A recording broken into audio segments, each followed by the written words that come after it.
This is The Skunk by Patrick McManus, and there's 3 characters, Eddie and Pat, who are friends, and Mr. Muldoon, who is Eddie's dad.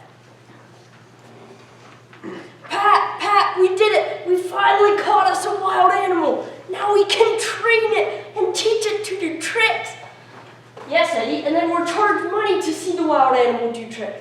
We're gonna be rich beyond our wildest dreams. Eddie, just how exactly do you train a skunk to do tricks? I'm glad you asked. I've been giving that a lot of thought. You're going to do fine just as soon as I tell you. But first, we got to get a little snack for the skunk so he begins to think you're his friend. Eddie ran to the kitchen and he got some food for the skunk. Eddie, how do you know a skunk is going to like a peanut butter and jelly sandwich? Are you kidding? Everything that breathes loves peanut butter and jelly. Now open the door. Let him see. Okay, good. I'm going to throw in the sandwich. Close the door. Did he see you? Good. Close the door. Just then a long, tall shadow fell upon us.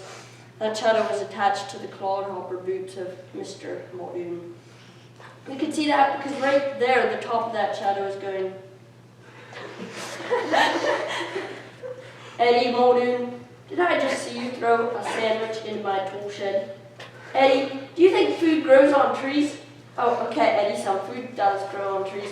Stand beside it. I'm going to step in there and get myself a perfectly good peanut butter and jelly sandwich and then teach you boys a lesson or two.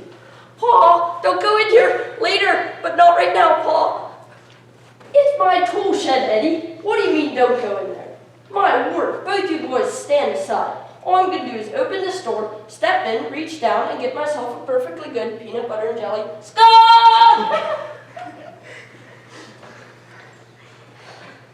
Skunk smell disappeared in only a couple of weeks.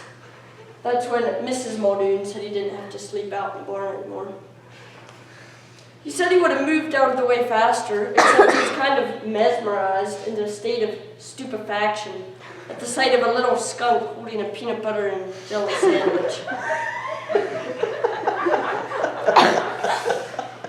Only lasting effect was that for a long time after that, whenever Mr. Muldoon would get wet, the skunk smell would return in full flower.